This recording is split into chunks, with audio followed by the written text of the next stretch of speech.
विजय यात्रा इसी बात का संदेश है लोगों के लिए, नागरिक के लिए, शहर के लिए, कि राहुल जी और हमारे जैन जी और जो भी प्रोटेस्टर थे, जो भी प्रोटेस्ट कर रहे थे, पूरे देश में लोगों की आवाज उठ रही थी कि भाई धर्मेंद्र प्रधान जी का राजीनामा लो, और आज उस चीज में हम सफल हुए, उन्होंने राजीनामा दिया।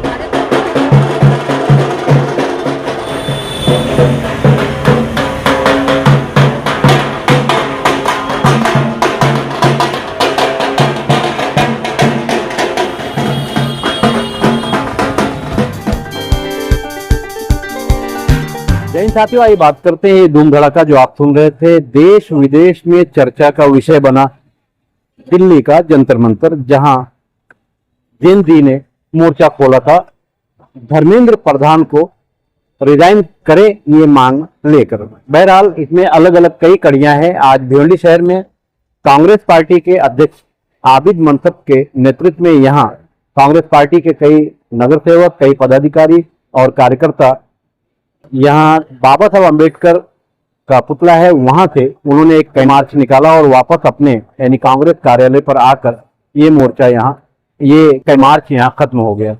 और यहाँ अब आइए सुनते हैं आबिद मंसब ने क्या कहा, साथ ही भिवंडी निजामपुर शहर महानगर पालिका के उप महापौर ने क्या कहा। ये पूरा कमाल राहुल जी का है। पिछले कई दिनों से ये जो अनशन चल रहा था, प्रोटेस्ट चल रहा था, सरकार पे कोई इफेक्ट नहीं हो रहा था, लेकिन ये जब प्रोटेस्ट पे राहुल जी की एंट्री हुई तो राहुल जी के एंट्री से ये सरकार डर गई, और डरने के बाद उन्होंने धर्मेंद्र प्रधान को आदेश दिया कि वो ये रिजाइन करे अपने मंत्रालय से। आपने कहा कि राहुल जी मैदान में इस वजह से रिजाइन दिया, आप ये कहना चाहते कि जो जेएनसी मैदान में उतरे उनका? बिल्कुल जेएनसी के ही सपोर्ट में राहुल जी आए थे। जेएनसी जो लड़ रहे थे, जो हमारे जेएनजी है, वो पूरी तरीके से लड़ रहे थे, लेकिन जब राहुल जी का उनको भी सपोर्ट मिल गया, राहुल जी मैदान में आए, प्रियंका जी मैदान में आए, कांग्रेस पार्टी मैदान में आए, हर्षवर्धन सबकर सब मैदान में आए, तो ये सरकार को झुकना पड़ा। देखा ये गया लगभग 1.5 महीने से जो अनशन चल रहा था, जेएनजी ने दिखा दिया जो प्रोटेस्ट है, हम घर से नहीं, हम सड़कों पे उतर कर, और जो एक रिफॉर्म था, ये बेसिक एजुकेशन का मामला नहीं है, ये हमारे देश का बेस है, हमारे देश का फाउंडेशन है।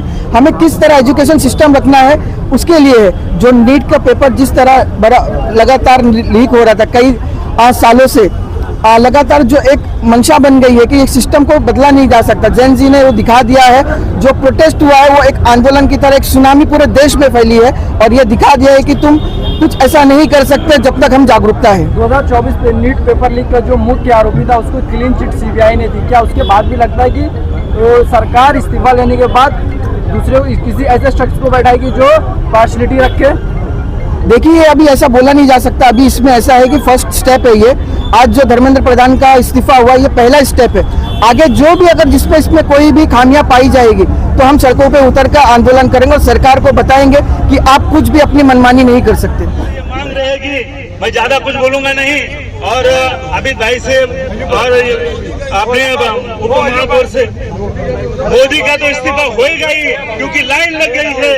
मैं अभी अपने और साथ ही एक सवाल भी ये मार्च छोड़ गया, क्योंकि कांग्रेस पार्टी के कई नगर सेवक, कई पदाधिकारी इस मोर्चे में नहीं आए। 2 दिन पहले ये इसी कांग्रेस पार्टी के कुछ लोग प्रांत कार्यालय तक गए थे जेएनजी का समर्थन करने।